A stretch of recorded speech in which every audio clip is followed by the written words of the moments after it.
Welcome to the Diversity Pivot Podcast. I'm your host, Julie Kratz. I am thrilled you are here with us today.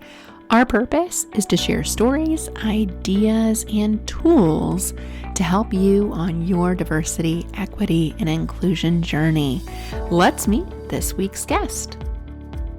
Welcome, listeners. I have a new guest this week, Carice Anderson. And Carice comes with us as passionate about empowering others and democratizing access to the unwritten rules of success in high-performing environments. Her goal is to unlock people's potential and increase their impact and fun at work. She's written a few books. Intelligence Isn't Easy Enough in South Africa and the UK under the Jonathan Ball Publishers imprint. And her book was re-released also by Penguin Random House last year. And she's presented insights from her book to organizations around the world. She also managed a leadership development team for early career professionals at McKinsey & Company and has worked for top companies like Deloitte and Korn Ferry. She also has an MBA and also a University of Alabama alum. She says roll tide and enjoys all things inclusion and having these conversations in the workplace. Welcome to the show, Carice. Thank you so much for having me, Julie. I'm super excited to have this conversation. Yeah. So you've been doing this work for quite some time, for a lot of time, in fact, starting back in the 90s. So tell us, how did you get into this work? What has shifted in this work? And we'll dig into more of where this work's going for you. Well, I will say that my career started in 1998. I'm going to date myself for anybody that's listening. I'm 46. I know smart people, they start doing the math when you start, you give them a graduation year. So I started my career in 1998. I only started doing diversity and inclusion work in 2012 when I moved to South Africa and I was working at McKinsey & Company. I worked as the office's diversity and inclusion manager. And at the time, I was the professional development manager for all of the Black South African generalist consultants in the office. And so my role was in part to try to create a more inclusive environment in the office, but then also, I think, to create a supportive environment for those consultants as well. And so that's really where I got my start in this space, and I've really been doing this work ever since then. And even the work that I do now sits at the intersection of people manager strategy and diversity, equity, and inclusion. That's awesome. That's awesome. What shifted over that time horizon? What was different at the beginning of your career versus now? I think, obviously sometimes, you can get caught up in what's not happening and what's going wrong now. But I think when you look back, when I look back to when, 25 years ago, when I started working, no one was having a conversation about if you were a woman, if you were a person of color, if you were gay, transgender. No one cared. That language was not even floating in the atmosphere. People literally were like, they didn't even acknowledge it. It's like get in here and do this job. That's all we actually care about. We do not care about you as a person. And we don't care about intersectionality. We do not care about what your struggles are in this space and how your lived experience might be different than someone else's in the exact same space. It was literally get in here and do this job. I remember like the feedback of like, just don't think about yourself as a woman. Like, don't think about it. And therefore it doesn't exist. It's like, but I am. So I'm not sure how to like turn that part off of me when I come to work. Like, and we see that now. We see how obviously ridiculous that is now. And I think you're right. It's so easy to think about the negative things, but it's nice to think, just 20-ish years ago, the conversation around diversity, let alone equity and inclusion, was just not a thing in most workplaces. Yeah. You've worked for organizations, though, where it was a thing, right? Mm-hmm. Where they did put this a priority. So you led some of those efforts early on in your career. What have been some of the things that you think work? Like, what does work when we do DEI work well? I think what works is, first of all, what I found with a lot of underrepresented groups is that we fall through the cracks because a lot of times there are so few of us. And I think a lot of times, contrary to what a lot of people believe, what I found with most underrepresented groups is we're not trying to make waves. We're not trying to stand out. We're literally just like, I just want to fly under the radar screen. I just want to do a good job. I don't want to be seen as an activist and a rabble rouser. I just want to do a good job. And so, but what I think sometimes happens with that is when we start struggling, or when those elements of our diversity make it more difficult for us to be successful, it's easy for us to fall through the cracks, for our performance to decline, and for us to just leave the organization. And so what I found to work at one of the consulting firms is that there was kind of a closer eye kept on underrepresented groups. And so I met with a group of leaders in that office on a monthly basis. And I talked about, and I had actually gone to those people and talked to them, those underrepresented groups, and talked to them about, okay, what's your headspace? How are you performing? How's your relationship with your manager? Are you running into any problems? You know, what's your general feeling on in terms of how you're performing? And then I would go to those senior leaders and share, okay, this is how this group is doing, and kind of go one by one on those folks, right? So I do think keeping that closer eye on underrepresented groups is something that I think works. I would say the other thing that I've seen work is I worked at a company where they did hire in diverse senior leaders from other industries into that organization. And there was somebody that was accountable for that person's success. So I think accountability for me is key. So if that person wasn't successful, they were going to that person and saying, that sponsor, and saying, what happened? Where did you fail? What is it that you could have done better? What could this organization have done better? So I think having people on the hook Oh, I for, love that. yeah, underrepresented groups performance, I think is really important as well. And I think that's, and I'll say a third one, just, for the sake of threes. At a healthcare company in South Africa, they have a program called Executive Associate, where they bring in high performing, talented Black, professionals from other industries into that organization, have them report to a very senior person in the company for 2 years, and then they end up kind of fast tracking them. And they've done it, they do it for different groups too. I just know of several Black professionals that have done it, but they've also done it for women as well. So it gives them an opportunity to operate at a higher level, get exposure, and then they end up sort of fast tracking into a more senior role themselves. I So love that those are idea. those are three ideas that I feel like work. I think there's a lot more. That's definitely not an exhaustive list, but those are three things that I've seen that I think truly do work and help, I think, elevate, people of Mm-hmm. color and other underrepresented groups, and just make sure that they're getting the support that they need. Because I think the way the systems have sort of been built, they don't naturally lend themselves to giving that support that those folks need. And so I think Yeah. that's worked. Well, there's a lot of blaming, right? Mm-hmm. Without the proactive conversation that you mentioned of like, hey, what's going well? Where are the obstacles? Mm-hmm. Like, what we could do? What does support look like for you? How can we better Exactly. support you? And then asking the person that needs people that need to be supporting to be accountable, like on the hook. Mm, Like you said, it's a both and conversation. Like you need to be doing your part. And there are probably challenges that you're experiencing that you don't need to be experiencing that we could help alleviate for you. So it's a yeah. partnership versus, oh, well, they just don't want to work here. Mm, The excuse yeah. I'm hearing, oh, we used to hear can't find diverse talent. And I think we've gotten a little bit better at that one, although Yeah. that excuse is still far too common. Oh yeah. I mean, and I Global heard it. I heard workplace. it when I was in South Africa, though, guys. Like, and it's Yeah. great for people to say you can't find Black talent in South Africa, where 85 to 50%. 90%. I'm like, Yeah. if you go downstairs and slap the first person you see, it's gonna, 9 times out of 10, it's gonna be a Black person.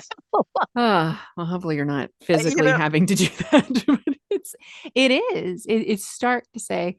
And I don't think what we're asking for is representation and like factions amongst all these different groups. I just want Mm, to be representative of the population, right? And so if you yeah, are in South absolutely. Africa, how do you reflect the population you're hoping to serve? Exactly. Even if Exactly. you're in And the US, how are you reflecting the population demographics mhm, of the US, but also the countries and the global environment that you hope to serve? You're probably missing out on a perspective by not having that representation. absolutely. And I think even that's one of the pieces of advice that I often give to people is look at your sponsee group. If you are a leader in an organization and you have the ability to sponsor people, you've got the ability to pound the table and advocate for folks. You're in the room when the decisions are made about promotion, step up opportunity, raises, bonuses. Look at your sponsee group. Does it mirror the demographics of the organization in which you work? You know what I mean? And if it doesn't, I'm not saying you have to kick white men out of your sponsee group, but can you include some women? Can you include some people of color? You know what I Hmm. mean? So Oh that yeah, that's you're supporting people and sponsor. Because I feel like, honestly, Julie, that is the thing that if I could only say there's one thing that I think underrepresented groups are missing, I think it's sponsorship. yep. Yep. Yeah, I think that group, we do a lot of men as allies work in cohort development, and they're intentionally men, mostly white men, that we're Hmm. talking to because they fit that sponsy kind of band where Hmm. they're in the position to sponsor others because they have a position of power, because they're Right. influential, because they're usually at that director, VP level or above, where they're in rooms where decisions are made, where promotion, pay, succession planning, career development, project assignment, all of those decisions are being made. And I remember just the 12 years I spent in corporate, I didn't get to be in a lot of those rooms because I was more junior in my career, but the times that I was, always the only woman, always, and hardly Hmm. any people of color in those rooms. And Yeah. we tend to nurture talent that reflects ourselves. Affinity bias is very real. And so, what we end up seeing, even with the best of intentions of those groups, is that they sponsor their mini me's. The like me Absolutely. bias creeps in. Absolutely. Yeah, absolutely. And that is sort of human nature, but I think we have to, I don't know, put those interventions or those pause moments in to ask ourselves what perspectives are missing from this room, I what love that perspectives are question. missing from this succession plan. Do we have representation? And especially for consumer businesses. I'm like, does this group of people represent the people we're trying to sell products to? And how Yeah. can we sell products to people that we don't even understand and whose perspective we don't have in the room? Yeah. Yeah, that's a great question. Just to underline that for listeners, what perspective are we missing here? And the reason I like that question is because in the moment when you look around and it dawns on you and hopefully others, like, a lot of groupthink going on in here. We tend not to Absolutely. say anything, and we have like a meeting after the meeting, like we need to, but right there in the moment, say, hey, I'm noticing something. Just want to bring some attention to this. What Yeah. perspective are we missing? And maybe you can't fix that right then in the moment. Maybe you can't. It's probably not that hard to do, honestly, but you can be better next time. And now you've held everybody accountable to that standard because you will be asking in the future, and hopefully others in the room will be asking too. And you can tell, you can see it when brands have a more inclusive group Hmm. behind it. I mean, I'm seeing things with like makeup shades and skin tone. I mean, just Right. I you can know, tell right? that was Yeah. not a thing a few That years was not a ago. thing. I'm telling you, Julie, like I remember growing up, one of the biggest black beauty brands was Fashion Fair, and you couldn't get it in kind of white malls. You had to kind of go to the black neighborhood and go to black malls, or even like buying stockings. Like you couldn't buy stockings, I know I'm dating myself right now. Wow. You couldn't That's buy pantyhose wild. like in the drugstore. You had to go to like special places to find different shades of pantyhose that would match your skin. You know what I mean? All of these things, right? But if that's not your lived experience, then you wouldn't have even thought about it, right? But it's the Mm-mm. same thing. I have a certain privilege because I'm somebody, I don't have a disability, an invisible or a visible one, right? And so there are things when I go to a building, I don't have to think about how I'm going to get inside of it, how I'm going to maneuver and navigate inside of it, how big the bathrooms are. I don't have, because it was made for people like me. That's my privilege. Yeah. So even as a Black woman, I don't understand every dimension of diversity. I don't have every lived experience. And so there are things that I'm not aware of. Right. And Yeah. so we all need to be asking ourselves that question. What, you Hmm. know, what perspectives are missing, and even asking people like, how did I grow up and what was missing from that landscape? Those are the people that you understand the least and the ones you need to listen to the most, Ah, because you have no point of reference of that experience because it's not your own. I love that. I love that question. What experiences did I not have growing up? And that's going to be where I need the most education, right? That's going to be the part I don't want to use the word blind spot because that's not an inclusive term, but that is Mm-mm. going to be kind of my weakness as someone that Absolutely. wants to be a better ally. If I didn't grow up around a lot of folks with disabilities, a lot of LGBTQ friends and family, Yeah, I may not understand that lived experience because I haven't had it myself and I haven't had the proximity to it to better understand exactly. it. And I really like that. One of the exercises we do in some of our corporate training is, kind of collection of your lived experiences as sources of bias. And Mhm, everyone has some source of bias, whether it was how gender identity was framed in your household to how race. mhm. Most white people live in white dominated communities still here in the US. Redlining, segregation, these are all very real things still today. And again, other dimensions of diversity, if you haven't had that exposure, you probably just need to supplement that with education, and not that that's Absolutely. the only thing you need to do. There's a lot more than that. But at a minimum, acknowledge that as something I need to learn more about and I need to be proactive about learning more about.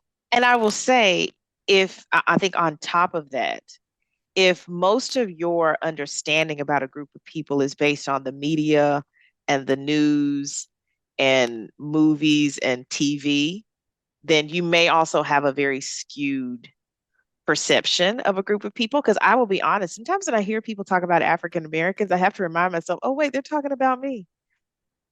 I didn't grow up in low income housing. My parents have been married for 52 years.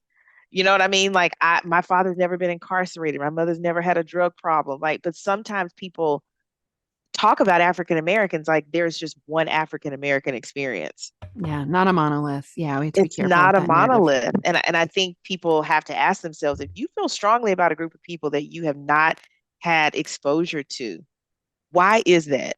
What Mm. what is that strong feeling based on? Hmm. And do you need to take a step back and realize that, that might be a bit of a biased set of data points, Yeah. and that you need to expand, Yep. to get a full picture of who that group of people is. Yep. Yeah, I mean, it reminds me of, summer of 2020, how many white people were completely surprised by what happened. And if you had been paying attention and diversifying your news sources and doing some Mhm. reading outside of some certain news channels, you would Yeah, realize that this is yeah. all, unfortunately, all too commonplace and not a problem that's gotten any better, even with all the awareness. And even Um, social media. Our social media is an echo chamber. They recommend more of the same. yep. Yep. And so I think even looking at your social media usage, who do you follow? Who follows you? What content are you Yep. consuming? I think is an easy way for you to also get some Mhm. get some exposure to different kinds of people. And give people a challenge. There's several people in my feed that's like, whoa, whew, that's a lot, or that just makes me feel a little uncomfortable. I think that helps me kind of lower my Mhm. guard a little bit too. And yeah, I think if you're intentional about who you follow on Instagram or, whatever social media channel you're on, LinkedIn, there's so many great creators. Women of color Absolutely. has been a huge focus of mine to gain follow more. And I've learned so much just by Mm, that, that daily dose of inspiration, of realness, of story right. sharing. Really good questions to ask, Carice. So I know you do a lot on kind of those unwritten rules of corporate success. So if you could rewrite any corporate rule to be more inclusive. I know we've talked about, I appreciate the refreshing, positive things that we could be doing more of or that are working. But what's one thing that's not working that maybe we need to rethink in the workplace to be more inclusive? It's funny you asked this because I was having a conversation with someone yesterday. The topic of code switching came up, and I know a lot of Black professionals, will say we have our professional slash kind of our white voice. And I tell this story. I told this story recently on another panel I spoke on. Early in my career, my sister called my office and got my voicemail, and I spoke with her later in the day, and she said, "Who's that white woman on your voicemail?" And I said, "Oh, that white woman is me," because I thought that's how I needed to sound in order to be taken seriously and to have credibility.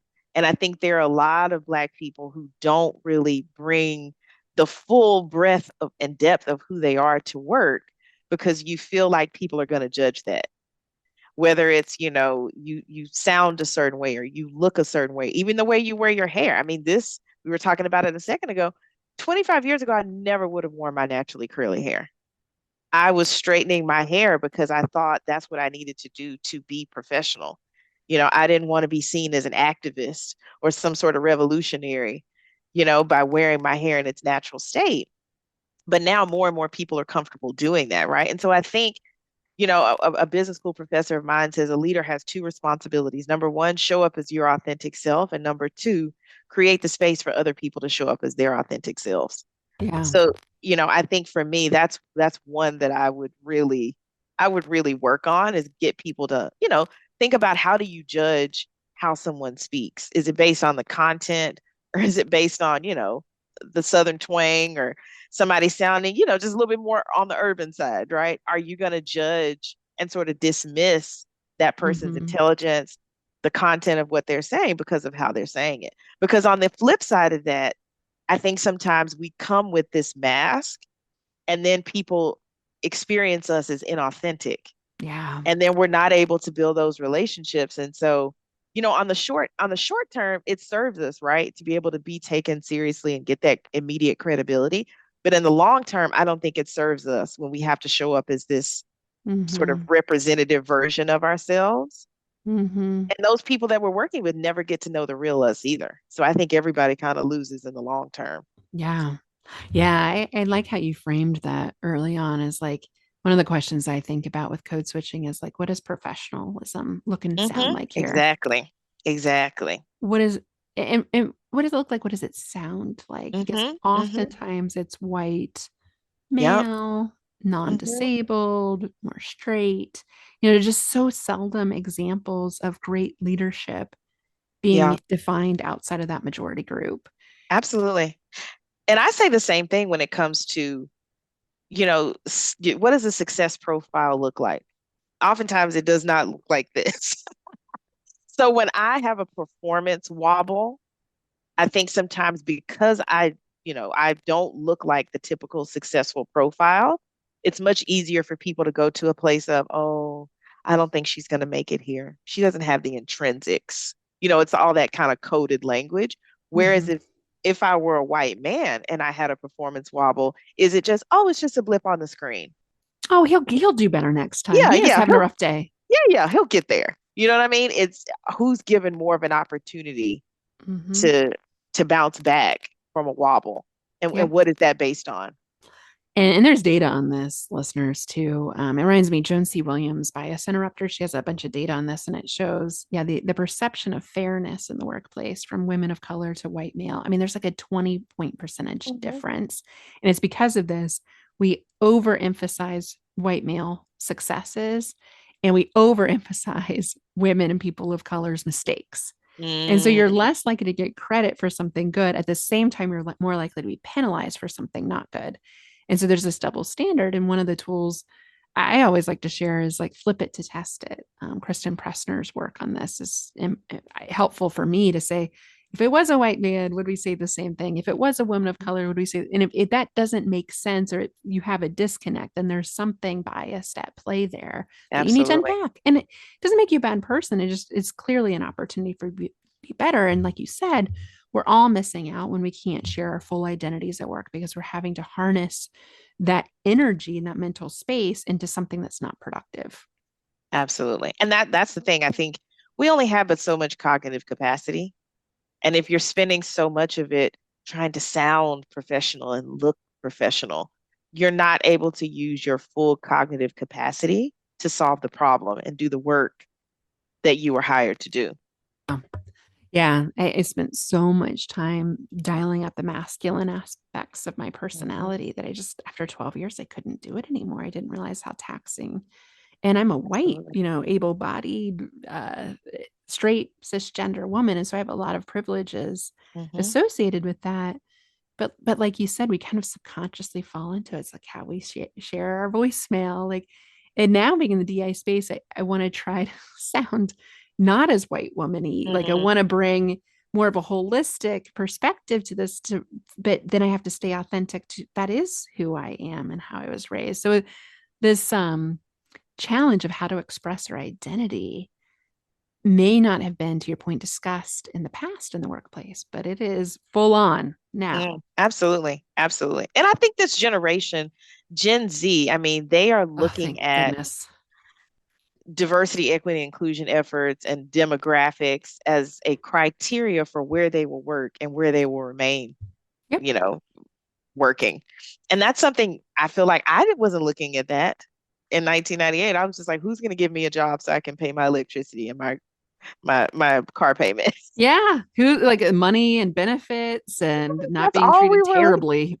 Yeah, and these young people, which I think that also shows that evolution, that they're looking at something very different. And I mean, Yeah. companies better take notice because these young people are not playing. They are No. very serious.